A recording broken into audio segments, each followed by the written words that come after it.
അനന്തപുരി സഹകരണ സംഘം എന്ന് പറയുന്നത് അത് ബി.ജെ.പിയുടെ നേതൃത്വത്തിലുള്ള ഒരു കോപ്പറേറ്റീവ് സൊസൈറ്റി. ആ സൊസൈറ്റിയിൽ നടന്നിട്ടുള്ള ഒരു സെമിനാറുമായി ബന്ധപ്പെട്ട് അന്നത്തെ പ്ലാനിംഗ് പോയി നടത്തിയ പ്രഭാഷണം, അതിൽ ഉണ്ടായ ഡിഫറൻസ് ഓഫ് ഒപ്പീനിയൻ, അതിനെ സംബന്ധിച്ച് കൂടുതൽ മനസ്സിലാക്കണമെന്ന് പറഞ്ഞ് ഒരാൾ പോയി കാണുമ്പോൾ അതിനെ ഞങ്ങളുടെ പാർട്ടിയിലേക്ക് ചേരാൻ വേണ്ടി ഞങ്ങൾ പോയി കണ്ടതാണെന്നൊക്കെ പറയുന്ന ഇത്തരം നെറികെട്ട തരം താഴ്ന്ന രാഷ്ട്രീയം, ആ രാഷ്ട്രീയത്തെ കുറിച്ച് എനിക്ക് ഗോപാലകൃഷ്ണനോട് നിങ്ങളല്ലേ ഞാൻ സംസാരിക്കട്ടെ. താങ്കൾ വലിയ ആവേശം കാണിച്ചല്ലോ, ഞാൻ സംസാരിക്കട്ടെ, കേക്ക്. അപ്പോൾ ഞാൻ പറഞ്ഞു, ഞാൻ പറഞ്ഞോ, ഞാൻ പറയാത്ത പറയണേ പാർട്ടി ചേരാൻ പോവാണെന്ന് ഞാൻ പറഞ്ഞോ? നിങ്ങൾ എന്ത് മര്യാദകടെ സംസാരിക്കണം മിസ്റ്റർ? പാർട്ടി ചേരാൻ പോവാണെന്ന് ഞാൻ പറഞ്ഞോ? നിർത്ത്. പിന്നെ ഞാൻ പറഞ്ഞോ? താങ്കൾ എന്താ ഉദ്ദേശിച്ചതുകൊണ്ട്? താങ്കൾ എന്താ അതുകൊണ്ട് ഉദ്ദേശിച്ചത്? നിർത്തണില്ല. താനെന്താ അത് പോയി പറ. ഉദ്ദേശം എന്താ? ഞങ്ങളുടെ എല്ലാവരെയും പാർട്ടി ചേർക്കാനെന്ന് ഞാൻ പറഞ്ഞോ? തനിക്ക് നാണമുണ്ടോ? തനിക്ക് നാണമുണ്ടോ? ഇപ്പൊ UDF നേതാവിന്റെ പേര് പറഞ്ഞപ്പോ താൻ കിടന്ന് വിളങ്ങല്ലേ? UDF നേതാവിന്റെ പേര് പറഞ്ഞപ്പോ താൻ കിടന്ന് വേഷം കെട്ടാണ്. ഞാൻ പാർട്ടി ചേരുന്നില്ലെങ്കിൽ പറയാത്ത കാര്യമില്ലേ താൻ പറയണേ? മര്യാദക്ക് സംസാരിക്കും. ഒരു മര്യാദകൾ കാണിക്കരുത്.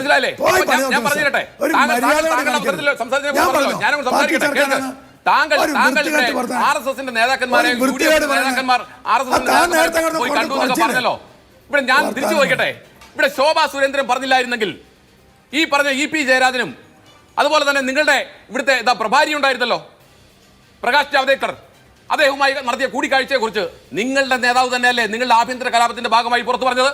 നിഷേധിക്കാൻ കഴിയുമോ? ആ നേതാവ് പറഞ്ഞപ്പോൾ പോലും പ്രകാശ് ജാവ്ദേക്കർ ഒരു അക്ഷരം മിണ്ടിയോ ഇതിനെ സംബന്ധിച്ച്? താങ്കൾ പറഞ്ഞല്ലോ ഞങ്ങളെല്ലാം പരസ്യമാണെന്ന്. എന്തേ മിണ്ടാതിരുന്നു? എന്തേ ഒളിച്ചു വെച്ചു? അപ്പോ അവിടെ മാത്രമല്ല, രാജീവ് ചന്ദ്രശേഖർ എന്ന് പറയുന്ന കേന്ദ്രമന്ത്രി, ആ കേന്ദ്രമന്ത്രിയുടെ ബിസിനസ് സാമ്രാജ്യത്തിലേക്ക് EP ജയരാജന്റെ ബിസിനസ് സാമ്രാജ്യം ലയിപ്പിച്ചപ്പോ നിങ്ങൾ എന്തേ മിണ്ടാതിരുന്നു? അപ്പൊ അതിനൊന്നും മറുപടിയില്ലല്ലേ? ഇത് കുറെ കാലമായി തുടങ്ങിയിട്ട്.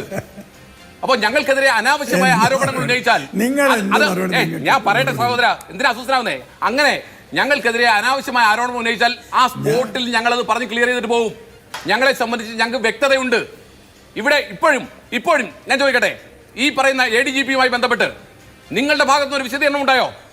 നിഷേധം മാത്രമാണ് ഉണ്ടായത്. മുഖ്യമന്ത്രിയുടെ ഭാഗത്തുനിന്ന് ഒരു വിശദീകരണം ഉണ്ടായോ? ഉണ്ടായിട്ടില്ല. സർക്കാരിന്റെ ഭാഗത്ത് വിശദീകരണം ഉണ്ടായോ? ഉണ്ടായിട്ടില്ല. എന്തിനു വേണ്ടിയാണ് ഒളിച്ചു വെക്കുന്നത്? ആർക്ക് വേണ്ടിയാണ് ഒളിച്ചു വെക്കുന്നത്? പരസ്യമാണെങ്കിൽ, RSSന്റെ ഇടപെടലുകളെല്ലാം പരസ്യമാണെങ്കിൽ, അല്ലെങ്കിൽ BJP നേതാക്കന്മാർ ഇങ്ങനെ കാണുന്നത് പരസ്യമാണെങ്കിൽ എന്തുകൊണ്ട് ഒളിച്ചു വെച്ചു? ആർക്ക് വേണ്ടി ഒളിച്ചു വെച്ചു? റാം മാധവ് ഉൾപ്പെടെ, നിങ്ങളുടെ അഖിലേന്ത്യാ RSSന്റെ ജനറൽ സെക്രട്ടറി ഉൾപ്പെടെ കണ്ടതുമായി ബന്ധപ്പെട്ട കാര്യങ്ങൾ നിങ്ങൾ എന്തുകൊണ്ട് നിഷേധക്കുറിപ്പ് ഇറക്കി? മറുപടി പറയണ്ടേ ഗോപാലകൃഷ്ണ?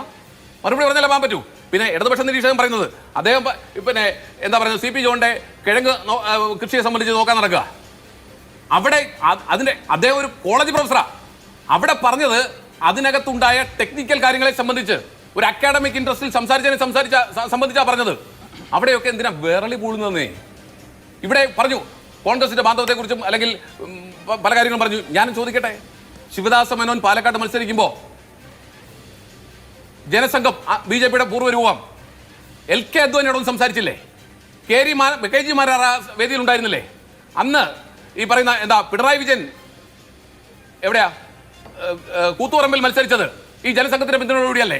നിഷേധിക്കാൻ കഴിയുമോ? അപ്പോൾ നമ്മൾ സംസാരിക്കുന്നത് പ്രസന്റ് പൊളിറ്റിക്സിനെ സംബന്ധിച്ചാ. ഈ പ്രസന്റ് പൊളിറ്റിക്സിനെ സംസാരിക്കുമ്പോൾ ADGP RSSന്റെ മുതിർന്ന നേതാക്കന്മാരെ കാണാൻ പോയി പറയുന്നേ കണ്ടുന്ന്. എന്തിനു കണ്ടു എന്ന് പറയുന്നേ? മുഖ്യമന്ത്രിക്ക് അറിയാമായിരുന്നു എന്ന് പറയുന്നേ? മുഖ്യമന്ത്രി അറിവോടിയാ പോയെന്ന് പറയുന്നേ? മുഖ്യമന്ത്രി പറഞ്ഞു വിട്ടാന്ന് പറയുന്നേ? ഇതൊന്നും പറയാതെ ചേട്ടനും അനിയനും ഇങ്ങനെ ഒളിച്ചു വെച്ചിട്ട് പോയാൽ നിങ്ങൾ ഒരേ തൂവൽ പക്ഷികളാണെന്ന് ഞങ്ങൾ പറയേണ്ടി വരും, പറയുകയും ചെയ്യും. അതിന്റെ തെളിവുകൾ പൊതുസമൂഹത്തിൽ ബോധ്യപ്പെടുകയും ചെയ്യുന്നുണ്ട്. അതിലെന്തിനാ അസ്വസ്ഥപ്പെടുന്നത്? തെളിവുകൾ ഒന്നൊന്നായി പുറത്തു വരുമ്പോ നോക്കൂ, ADGP ലോ ആൻഡ് ഓർഡറിന്റെ സന്ദർശനവുമായി ബന്ധപ്പെട്ട് സ്പെഷ്യൽ ബ്രാഞ്ചിന്റെയും ഇന്റലിജൻസിന്റെയും ഒക്കെ റിപ്പോർട്ട് മുഖ്യമന്ത്രിയെ കിട്ടിയിട്ടും എന്തിനു പൂഴ്ത്തി വെച്ചു? ഒരു കാരണം കാണിക്കാൻ നോട്ടീസ് കൊടുത്തോ?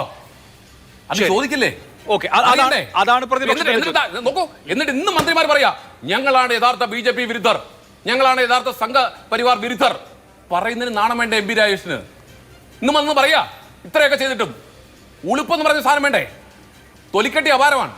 പിന്നെ മുഹമ്മദ് റിയാസ് അദ്ദേഹം ഒന്ന് വന്നിട്ടുണ്ട്. അദ്ദേഹം പറയുന്നത് മുഖ്യമന്ത്രിക്കെതിരായിട്ട് ഗൂഢാലോചന നടക്കുക, പാർട്ടി സമ്മേളനങ്ങൾ നടക്കാൻ പോവുക, മുഖ്യമന്ത്രിക്കെതിരായിട്ട് ഗൂഢാലോചനയുടെ ഭാഗമായിട്ടാണ് ഇതെല്ലാം. പാർട്ടി സമ്മേളനം പൊളിക്കാനാണ് ശ്രമിക്കുന്നത് ഒരു മന്ത്രി വന്ന് പറയാ. എവിടെയാ സംഭവം? എവിടെയാ? മുഖ്യമന്ത്രിയെ പ്രൊട്ടക്ട് ചെയ്യാൻ ഒരു മന്ത്രിയും വരുന്നില്ല. അവസാനം റിയാസ് തന്നെ വരേണ്ടി വരുന്നു. നേരത്തെയും റിയാസ് പരാതി പറഞ്ഞിട്ടുണ്ട്. മുഖ്യമന്ത്രിയെ വളഞ്ഞിട്ട് ആക്രമിക്കുമ്പോൾ ഒരു മന്ത്രിമാരും മിണ്ടുന്നില്ല. അത് ഉണ്ടാകാൻ പാടില്ല എന്ന് റിയാസ് പറഞ്ഞതായി മാധ്യമങ്ങൾ റിപ്പോർട്ട് ചെയ്തിട്ടുണ്ട്. ഇപ്പൊ വീണ്ടും റിയാസ് തന്നെ വരിക.